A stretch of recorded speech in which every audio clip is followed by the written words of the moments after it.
ఇలా పెట్టి ఏదైనా వస్తువు ఇది ఇది ఇలా ఉందనుకోండి, ఏదైనా వస్తువు తీసుకోవాలి, ఇక్కడ ఒక పెన్ను ఉంది, తీసుకోవాలంటే వణుకుతున్నాను, దాన్ని ఎసెన్షియల్ ట్రెమర్ అంటారు. అది వేరే జబ్బు.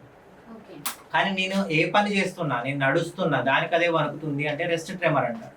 ఈ రెస్ట్ ట్రెమర్ అనే జబ్బు స్లోనెస్ అయిపోవడం, స్టిఫ్ అయిపోవడము, కదలికలన్నీ స్లోగా రావడం, ఇవి పార్కిన్సన్ జబ్బు లక్షణాలు. నడుస్తుంటే ఇంబ్యాలెన్స్ గా ఉండడం, పడిపోతున్నట్టుగా నడవడం, నడుస్తూ ఇంబ్యాలెన్స్ అయి పడిపోతారా అన్నట్టుగా కనిపిస్తారు. సో ఇవన్నీ పార్కిన్సన్స్. ఇవన్నీ కామన్ గా ఇడియోపతిక్ పార్కిన్సన్ డిసీజ్ అంటారు, దాంట్లో ఉంటాయి. ఇవి కాకుండా పార్కిన్సన్ ప్లస్ డిజార్డర్స్ అని ఉన్నాయి, చాలా డేంజరస్ అవి. అంటే చాలా ఫాస్ట్ గా ప్రోగ్రెస్ అయ్యి బెడ్ బౌండ్ అయిపోతారు వాళ్ళు.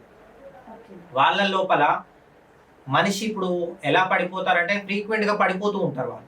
ఎలా పడిపోతారంటే ఇప్పుడు మన వస్తువు ఒక చెట్టు ఉంది, చెట్టు మొదలు నరికితే అది ఎలా పడిపోతుందో మనిషి అలా పడిపోతాడు. దాంట్లో మనిషికి బ్యాలెన్స్ ని కంట్రోల్ చేసే భాగం దెబ్బతింటది బ్రెయిన్ లో.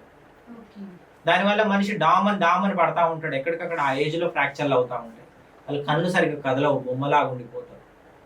సో దాన్ని పిఎస్పి అంటారు, ప్రోగ్రెసివ్ సూప్రాన్యూక్లియర్ పాల్సీ.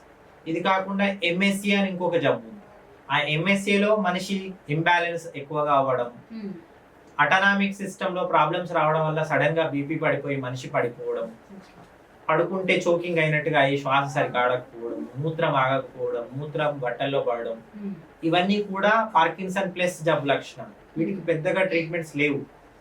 వీటిని మనం కేవలం సేఫ్ గార్డ్ చేసుకోవాలి. వాళ్ళు తిరిగే ప్రదేశాల్లో పడకుండా, పడ్డా దెబ్బలు తగలకుండా కార్పెట్స్ లాంటివి వేసుకోవాలి, ఒక కేర్ టేకర్ ని పెట్టాలి, వీల్ చైర్ అరేంజ్ చేయాలి.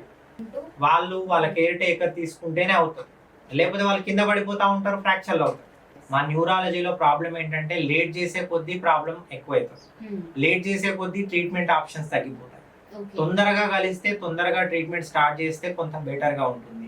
అండ్ నరాల క్షీణత జబ్బులు, న్యూరో డీజనరేటివ్ జబ్బులు, ఇవి రివర్స్ చేసే కెపాసిటీ ఎవరికి లేదు. ఇవి ఒకసారి స్టార్ట్ అయితే ప్రోగ్రెస్ అవుతాయి కానీ తగ్గవు. కాబట్టి కనీసం ఆ ప్రోగ్రెషన్ ని స్లో చేయడానికి మేము ట్రై చేస్తాం.